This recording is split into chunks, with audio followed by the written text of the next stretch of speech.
कादम्बरी ने तो अपना ब्रह्मास्त्र फेंक दिया था। कादम्बरी को लग रहा था कि अब वह आजाद है, क्योंकि यहाँ पर पुष्पा ने उसकी शर्त मान ली है। पुष्पा अब उसका केस सुप्रीम कोर्ट से वापस ले लेगी, लेकिन कादम्बरी को यह पता नहीं था पुष्पा इस बार उससे 2 कदम आगे है। जी हाँ, यहाँ पर पुष्पा ने कादम्बरी के साथ यह डील तो कर ली थी, अगर कादम्बरी राशि और सनाया को सही सलामत ढूंढेगी तो उसके बदले में पुष्पा कादम्बरी का केस सुप्रीम कोर्ट से वापस ले लेगी। अब इन दोनों के बीच में यह डील तो हो चुकी थी, लेकिन तभी यहाँ पर पुष्पा को यह पता लग जाता है राशि और सनाया की किडनैपिंग के पीछे और किसी का नहीं बल्कि कादम्बरी का ही हाथ था। अब यह पता चलने के बाद यहाँ पर पुष्पा कादम्बरी के साथ एक ऐसा खेल खेलने वाली है जिसके चलते कादम्बरी को 440 वोट का झटका लगने वाला है। जी हाँ, तो आखिर ये पूरी कहानी क्या है आइए जानते हैं आज की इस वीडियो में। तो वीडियो को एंड तक जरूर देखिएगा। कहानी की शुरुआत में हम देखते हैं कि वह गुंडे जो कि राशि सनाया को किडनैप करके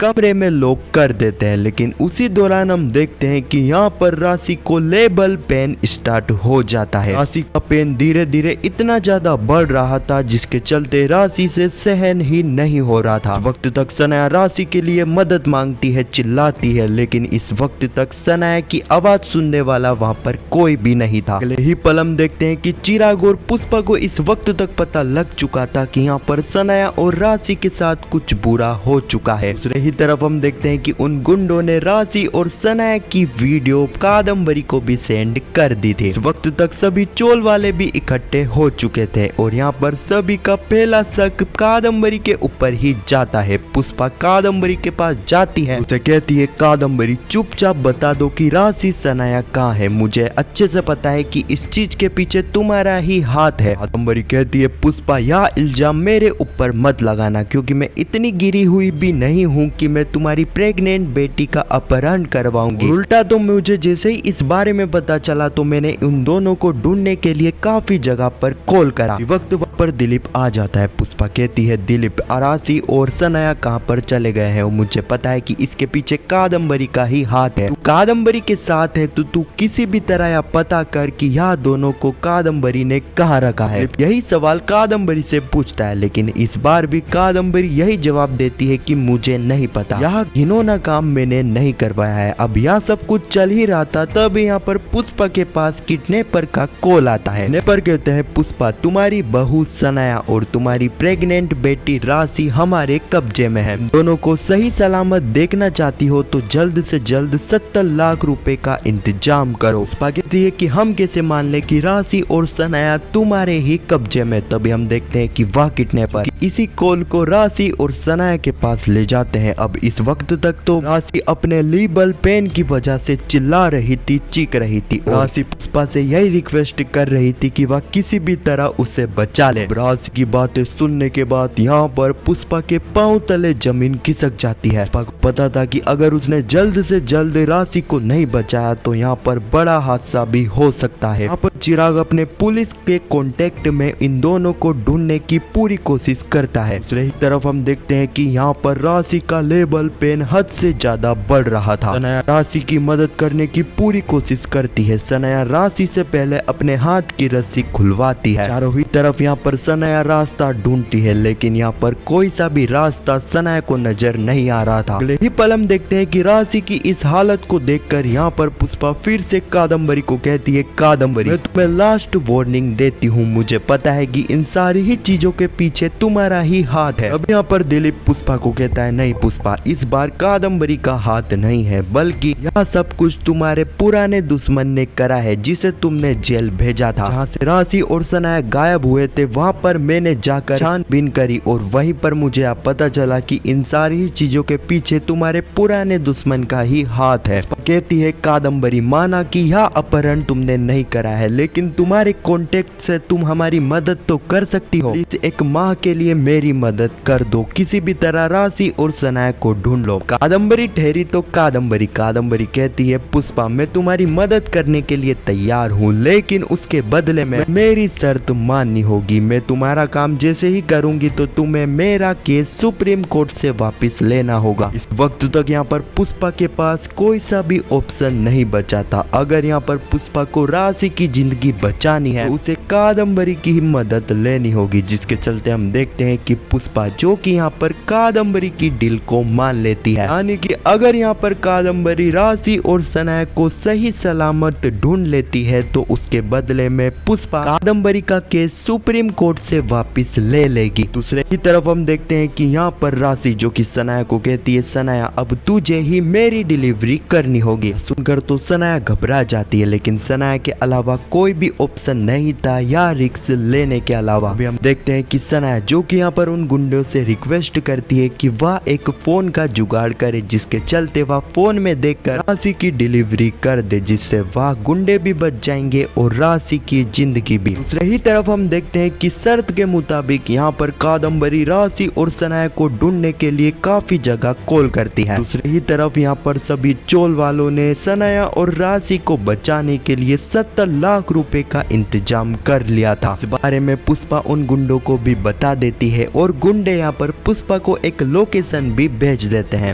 राशि सनाया को बचाने के लिए अकेले ही उस लोकेशन पर जा रही थी, लेकिन यहाँ पर बापूद्रा पुष्पा को कह देता है कि पुष्पा मैं तुम्हारे साथ जाऊंगा। दूसरे ही तरफ हम देखते हैं कि यहाँ पर सनाया के पास कोई भी ऑप्शन नहीं बचा था, जिसके चलते यहाँ पर सनाया को ही राशि की डिलीवरी करनी होती है। और राशि की डिलीवरी करने के लिए यहाँ पर सनाया मोबाइल में वीडियो देख रही थी। राशि की डिलीवरी करना सनाया ने स्टार्ट भी कर दिया था। इस वक्त तक राशि का पेन और भी ज्यादा बढ़ रहा था और इसी सीन के साथ यह एपिसोड भी यहीं पर समाप्त हो जाता है। आने वाली कहानी में हम देखने वाले हैं, अब पहला तो यहाँ पर जो हमें प्रोमो में बताया जा रहा है कि यहाँ पर राशि की डेथ हो जाएगी। जैसा कि मैंने आपको पिछली वीडियो में बताया कि यहाँ पर ऐसा कुछ भी नहीं होने वाला है। वह कैसे, इस बारे में जानना है तो पिछली वीडियो आप देख सकते हो। अब आने वाली कहानी की बात करें, अब जैसा कि यहाँ पर कादम्बरी ने पुष्पा के साथ यह डील करी थी कि यहाँ पर कादम्बरी राशि और सनाया को ढूंढने में तभी मदद करेगी तब यहाँ पर